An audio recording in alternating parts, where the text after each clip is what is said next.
my name is Christine Deal, and I'm going to be discussing Chapter 6, Environmental Health Nursing. The objectives of this chapter, the learning outcomes of the chapter, are the following.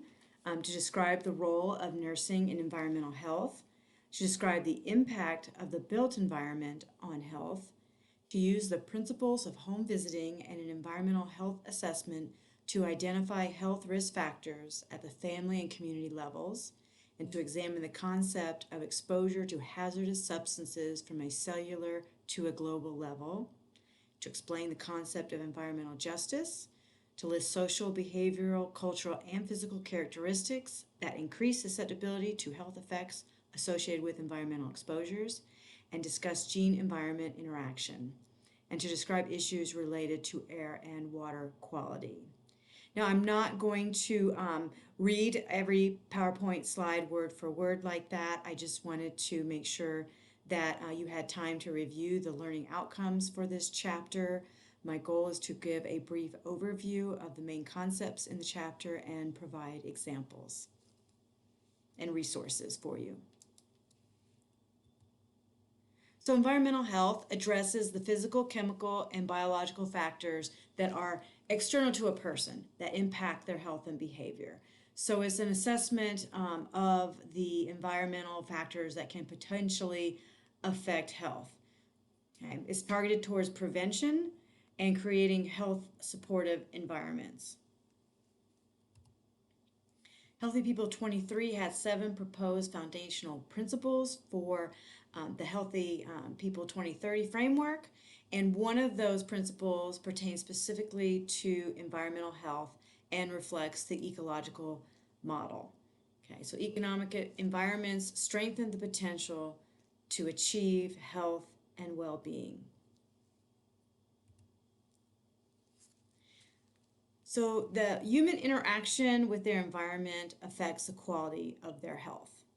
That's the ecological approach in short.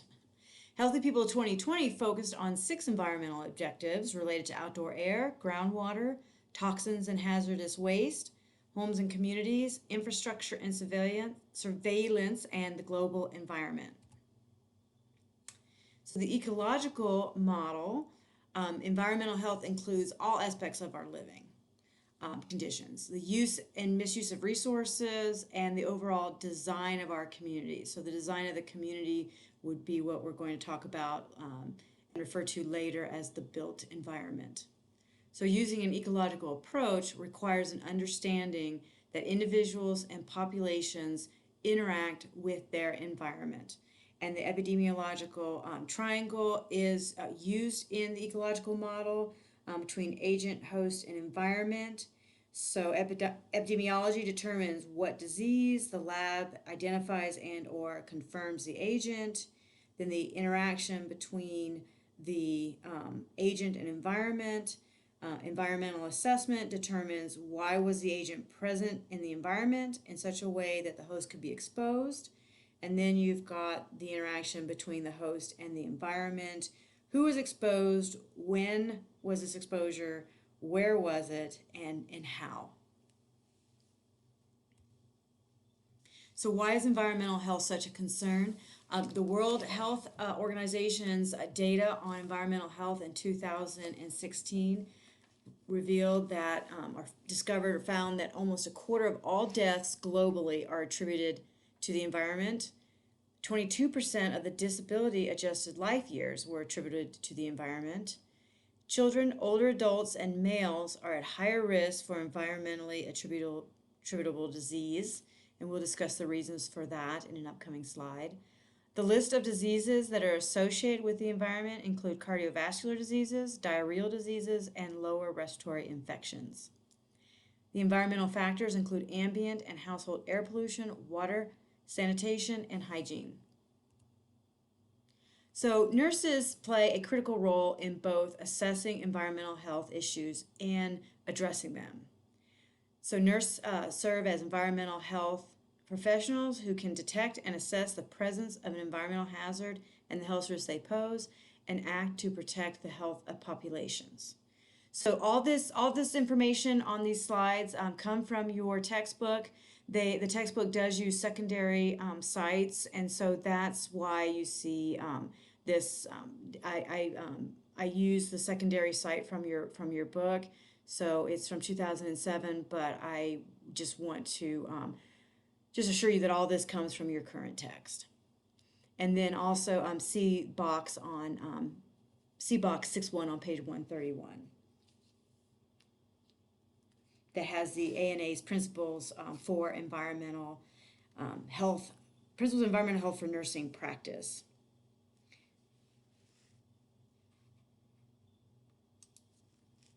So be sure to take a look at those.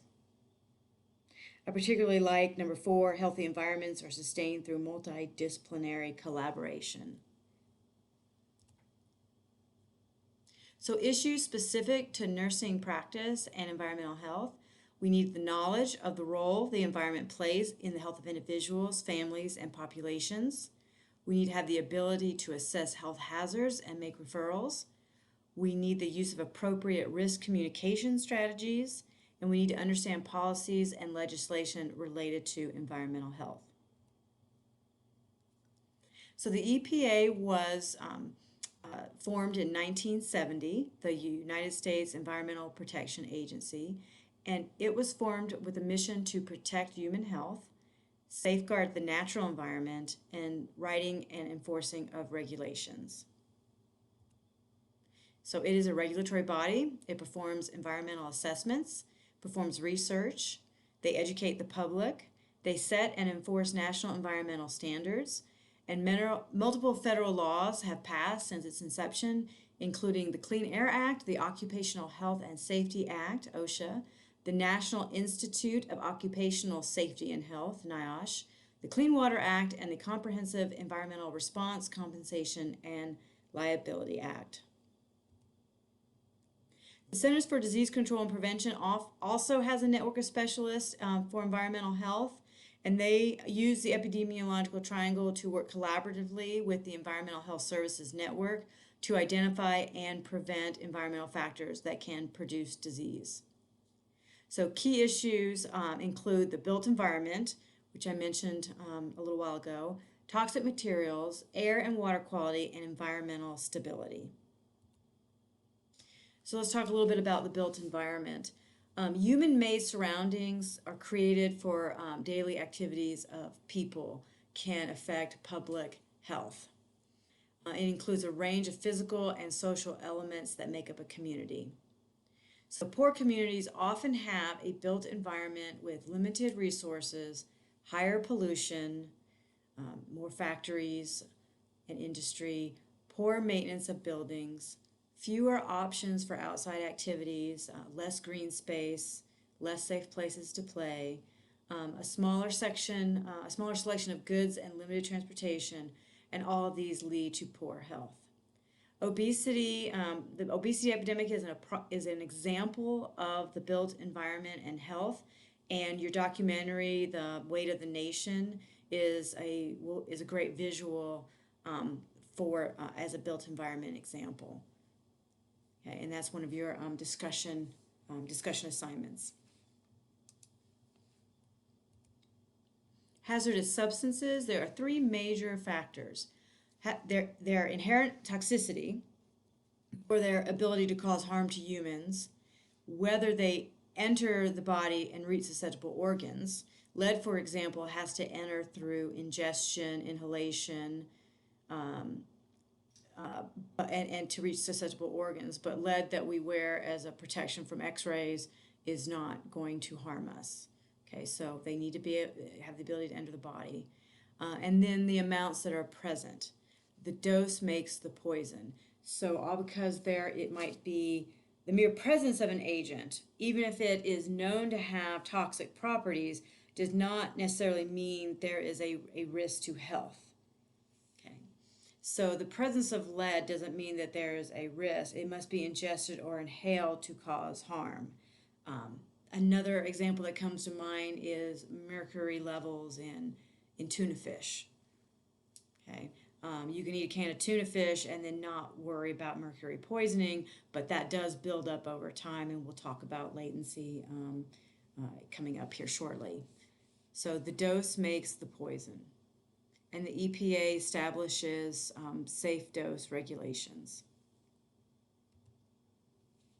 So routes of entry and latency. So as I mentioned, 3 routes of entry include ingestion, inhalation, and dermal absorption through the skin. And the time lag between exposure and disease is known as a latency period. And it can be several years. For example, lead is stored in the bone where it can slowly release over time to cause health effects long after the exposure has occurred, even 20 years. So obviously this latency period interferes with the ability to identify the cause and effect links and to anticipate and prevent the negative health effects. The process used by policymakers and other regulators to evaluate the extent of health effects from an environmental exposure is done through an exposure risk assessment. And there are 4 steps to this. Hazard identification, the dose response assessment, so correlation between an increase in quantity of the substance and an increase in harmful effects. Again, the dose is the poison. And then exposure assessment, which is the consideration of the level, timing, and extent or duration of the exposure. And then risk characterization. So risk characterization brings together the information from the first 3 steps to guide a judgment about the risk of health problems to those who were exposed.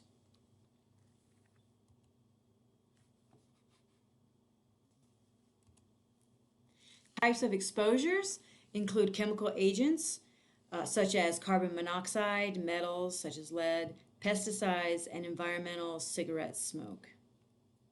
And the Agency for Toxic Substance and Disease Registry provides information on chemicals and how they affect health. So that's something that you can look up if you're interested in the list of chemicals and their effect on health. It's a good resource. Biologic agents are another type of exposure. These include bacteria, viruses, rickettsia, molds, plant and animal contact, fungi, allergens, dust mites, and cockroaches. Cockroaches carry a lot of bacteria that can cause illness and food poisoning. Physical agents are those that are an injurious exchange of energy, heat, cold, radiation, noise pollution, vibration, falls, vehicle crashes, crush injuries, and violence are all considered physical agents of exposure. Psychosocial factors, real or perceived threats. The individual lives in fear. They experience stress, panic, and anxiety, which affects their health, safety, and well-being. And of course, often there's a mixed exposure. So usually there's more than one threat. So the interaction and a subsequent increase in a hazard can occur when different agents are combined. So you can have a combination of any of those exposures. Okay, and the example they gave in the book was noise in the presence of some chemicals may result in ototoxicity or damage to the inner ear that results from exposure to pharmaceuticals, chemicals, and or ionizing radiation. An environmental health history is important to the assessment of the individual and the community. So an individual environmental exposure assessment begins with time and place and includes an exposure survey, past or present of individual and household, a work history, hazardous substances in the workplace, an environmental history, a potential exposure within the community. So examples of the environmental history, like where have you lived, what kind of exposures have you had. An example would be Flint, Michigan, and we're all aware of the water contamination there. Another example, a good example, unfortunate example, is what occurred in Libby, Montana for decades with the mining of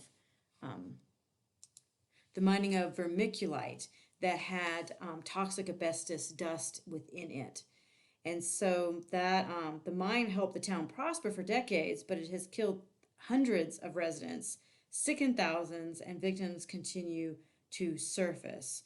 So Libby, Montana is a small area in northwest Montana. Um, it was, oh gosh, it was used for mining vermiculite that was used in construction and all over, and also the leftover supplies and from the mine were, and the dust, the dirt from the mine were used in playgrounds, baseball fields, backyards, gardens, and so it was a huge asbestos exposure.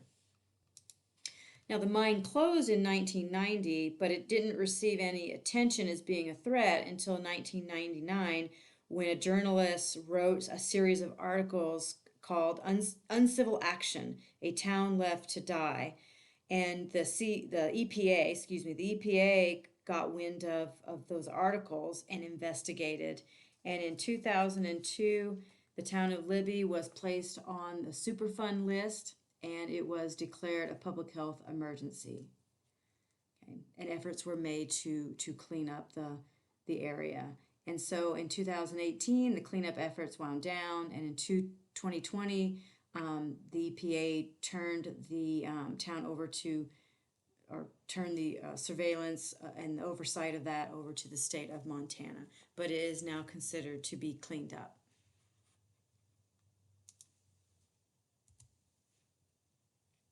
So culture and the environment, just some points to consider.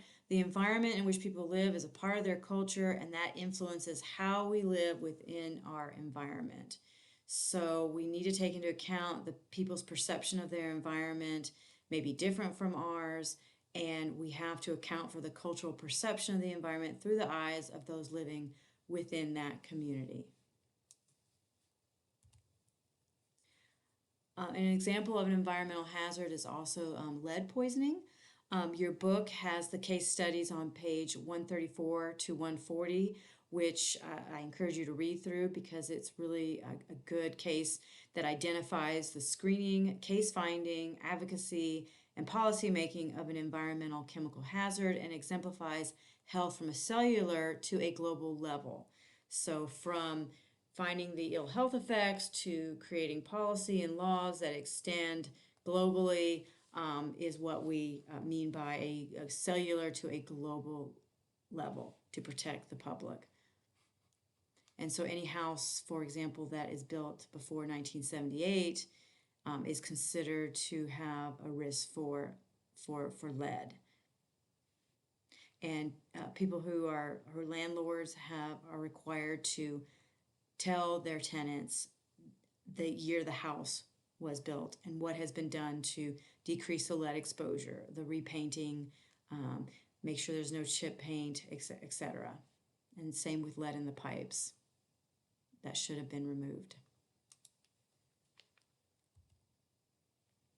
So there are 4 principles of home visits when we go and do our environmental assessment. We obviously need to express empathy for a client or parent's point of view. We need to support their self-efficacy. We have to roll with any resistance because they're used to living this way. This is their environment. This may be very difficult for them. This is going to involve a lot of change. It's going to involve a lot of information. So we need to help the client or parent examine the difference between their current behavior and future goals. And so from our assessment, we make referrals, and they are conducted with a warm handoff, basically face-to-face handoff, which is also identified in the lead case study in the text. Environmental justice refers to the fair distribution of environmental burdens, the fair application of environmental law, policies, and regulations regardless of race, color, national origin, or income. And vulnerable populations are at the greatest risk of exposure and susceptibility due to substandard housing near high exhaust areas and waste disposals, poor working conditions, lack of safe places to play, and lack of nutritious food. You know, again, the weight of the nation is a good example of this. Children and environmental health. There are differences in exposure to children versus exposure to adults. The vulnerable populations are the very young and the old and the very old. So there are physiological and behavioral characteristics which increase their vulnerability. They put everything in their mouth for one, and that creates ingestion exposure. They need safe places to play, and they need protection from faulty play equipment, violence, and contaminated soil because they explore with their mouth. They don't wash their hands. You need to, before eating, for example, and there are a lot of fungi and bacterial contaminants in the soil as well as potential chemical contaminants. Okay, they have a faster rates of absorption that increase the effects of these agents in their bodies. So they have faster rates of absorption of alcohol, carbon monoxide, cigarette smoke, soil contaminated with heavy metals, toys contain lead paint, and chemicals. Older adults are the other vulnerable population. There is an association between the social and the built environment and the psychological, cognitive, and physical health of older adults.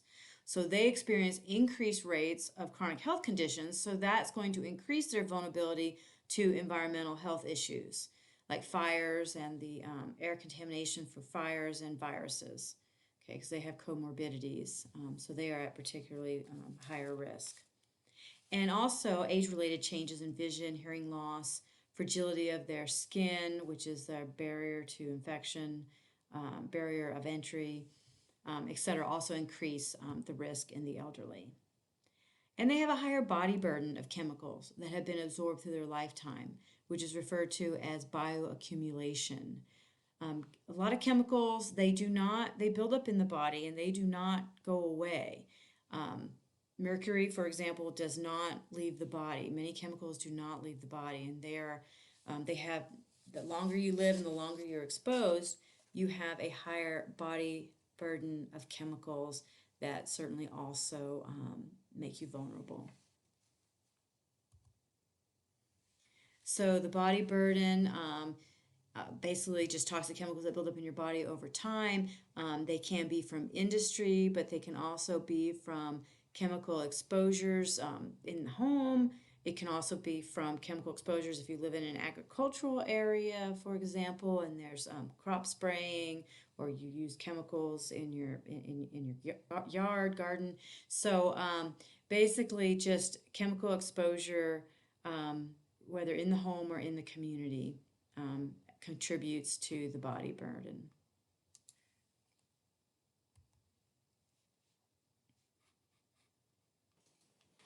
And certainly you see, not everybody gets cancer. Some people have health effects and some people don't. So genetic factors are not or they don't have as much of a health effect. But genetic factors certainly play a role in susceptibility to toxic exposures in the environment. So when you have individuals with a genetic makeup and they encounter environmental exposures, they will have an increased risk for diabetes, pulmonary disease, breast cancer, and other cancers. And other diseases and disorders. I recently watched a webinar about farm workers and the chemicals that they've been exposed to over time. It was correlated with an increased risk for them to develop diabetes. The Human Genome Project is research that was conducted from 1990 to 2003 that provided the foundation for the effect of the environment on genes and the epigenetic changes to gene expression that comes from environmental exposure.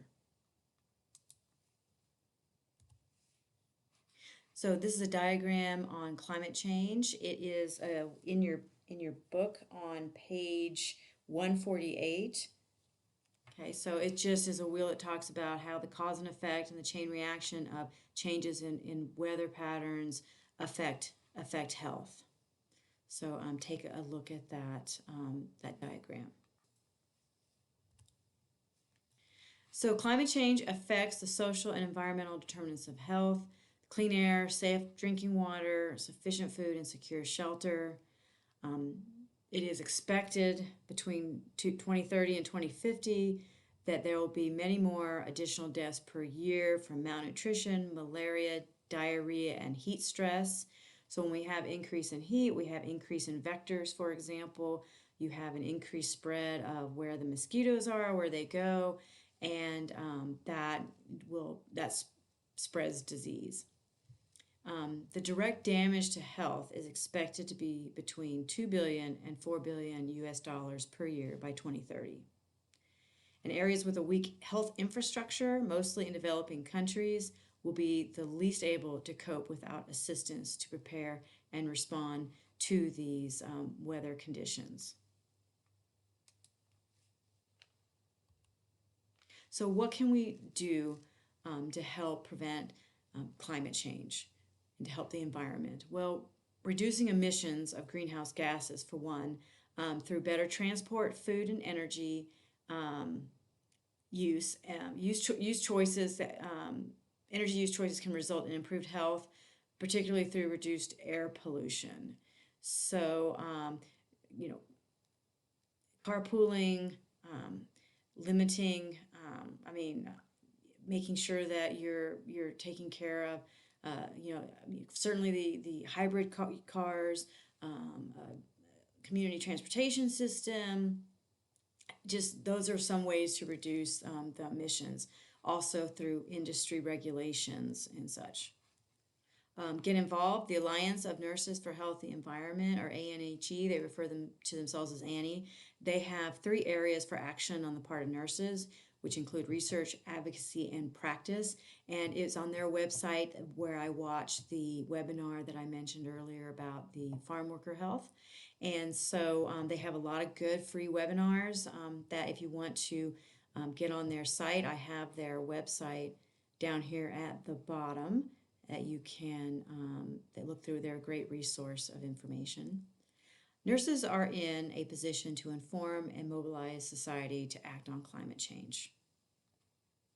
Okay.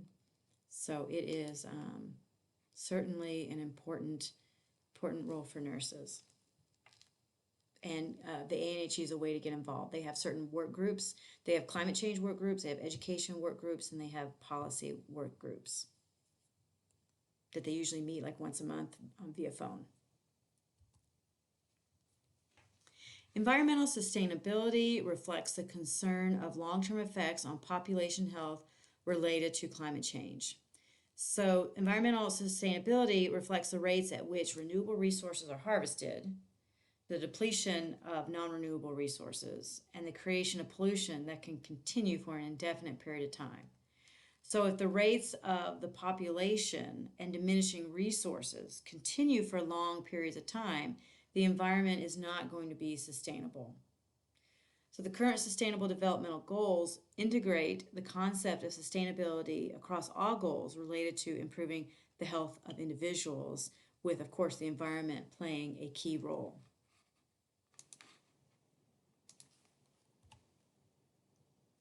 Okay, before we get into air pollution and climate, I just want to give a little, like an example of how, environmental weather patterns, weather changes affect health and economy. So currently there is you might have heard in the news about Australia and their mouse infestation. Millions of mice are contaminating the fields in South and Western Australia. If you look that up on the website or on the internet, it's astounding how many mice there are, because they are getting into farm equipment and clogging up and destroying farm equipment. They are ruining the quality. They're ruining the grain because they get into the grain, obviously, and their feces and excrement are making, obviously, the grain is unusable. They're decreasing the quality of the hay, so they don't have any hay to feed their livestock, and so it has a huge collateral damage effect. So Australia had 34 months, almost 3 years of extremely dry weather, and then they got a lot of rain, which was the wettest in 4 years. And so during the dry months, the dry, almost 3 years of very dry weather, the natural predators died of the mice died in the drought and the fires that were associated with the drought. And so, in addition, so without natural predators, the mice can increase, okay, which is all weather related, right? The drought also forced the farmers to change their farming practices. So to keep the soil moist and in place, they left the old stalks and they planted around the old stalks, so there was more cover for the mice and more food. And they can have a litter every 21 days. So it's an enormous amount of mice. And I don't even know what the current situation is on the mice now. I need to look up what's going on now with that. But this was certainly happening over our summer months very recently. And people were saying there's so many mice, they couldn't keep them out of their house. And they were getting bitten in bed. It's just a really huge problem. And so that's just an example of how extreme weather can affect the health of individuals in a chain reaction, and destroy an economy as well. Okay, so now air pollution and climate. So the quality of the air we breathe affects climate change. So industry and the need for energy have resulted in toxic chemicals being released into the air.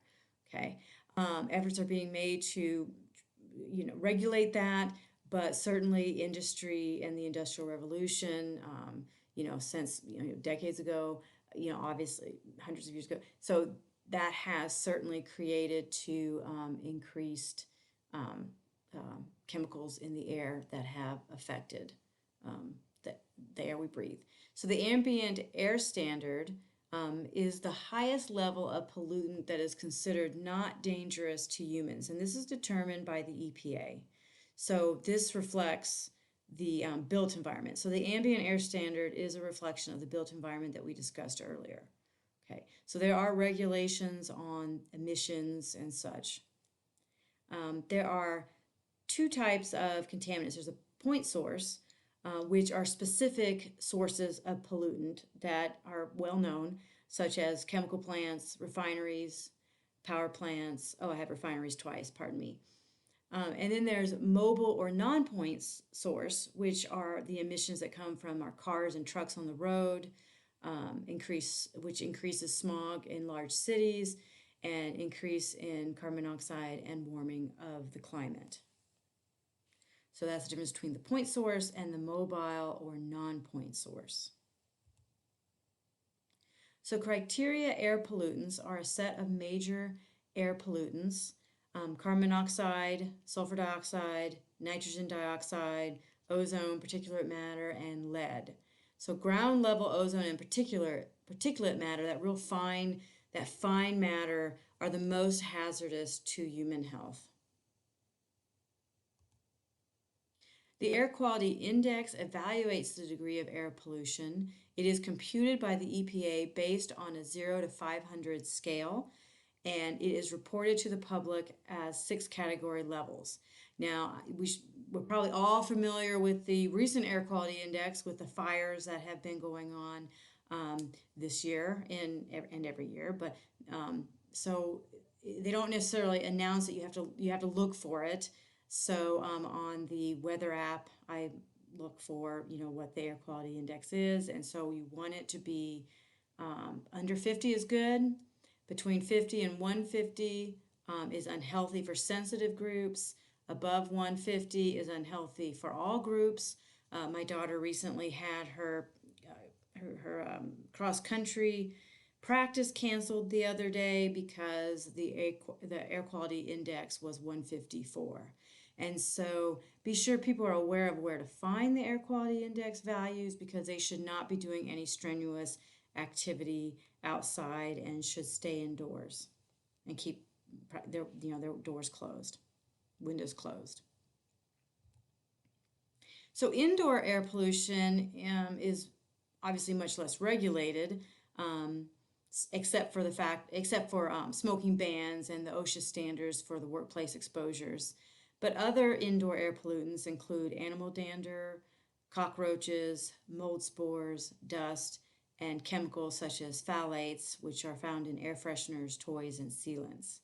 Now, just a little word on cockroaches, because you're like, wow, that's weird. Why would they, why are cockroaches specifically on here? Because they carry a lot of bacteria in their feces and their saliva, also on their legs because they get in garbage. They can carry salmonella. Um, they can cause staph infections. They can, they get on food and they can leave bacteria that can cause food poisoning. So it's important to keep your interventions to. It's important to keep your food sealed and to empty the garbage, you know, regularly because they're excellent at munching on garbage and getting rid of waste, but we just don't want them in our house. Now, I come from the South. There are a lot of cockroaches. I remember every month the exterminator would come for cockroaches. So cockroaches don't necessarily equal a dirty home, but you keep they get in any home, depending on where you live, right? So, but one way to limit the cockroaches would be to cover your food, seal it up, and take the garbage out frequently. So mold spores, keeping moisture down, fixing leaky pipes under sinks because mold could form where we might not be able to see it. Um, Also, control air pollution by dusting often. There's lots of things that can be within the dust that can cause allergens. Okay, that can cause asthma.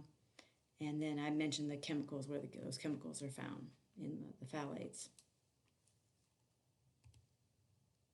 So again, some interventions for cleaner indoor air, use of allergy control bed covers, quality doormats. Good doormats can catch a large portion of whatever you're bringing in from the outside so you don't track it through your home. Vacuuming with a HEPA filter, opening the windows for airflow, provided the air quality index isn't bad or they're not spraying crops, right? Maintain a home ventilation system, change the home air filter every 6 months. I already talked about controlling moisture in the home to decrease mold and dust mites. Testing for radon. Radon is a colorless, odorless gas that is higher in certain areas than others. Depends on the level of, I think it's related to a basalt base in the ground. And certainly no smoking zone inside the home are all interventions for cleaner indoor air. So, drinkable water. Water quality is a health determinant of populations. We're all familiar with the Flint, Michigan case. Your textbook also mentions it. There are also organic and inorganic water contaminants that cause adverse health outcomes, and only 71% of the global population have access to safely managed drinking water. The National Primary Drinking Water Regulations set standards of safety, and the EPA has a list of safe contaminant levels, okay, and the enactment of the Safe Drinking Water Act. So the Safe Drinking Water Act was established to protect the quality of drinking water in the United States, and it authorizes the EPA to establish minimum standards to protect tap water, including potential sources of drinking water both above and below ground.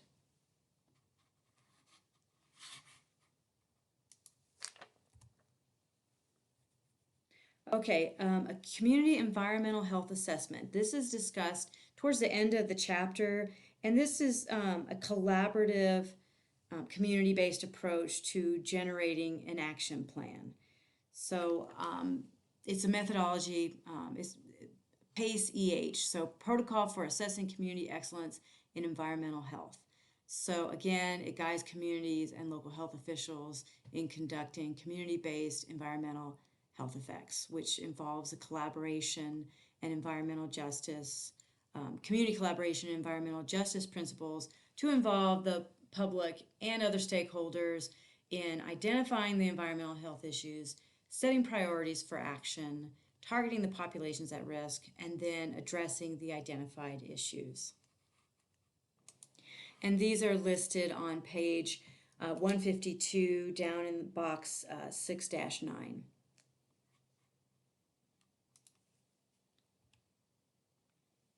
Okay, so it's important to protect our environment for today's health and the health of future generations. I hope you have enjoyed this chapter on environmental health and the nurse's role in it and the factors that influence and affect our health. And if you have any questions, please feel free to email me or any of the other instructors a question, and have a great rest of your day. Thank you.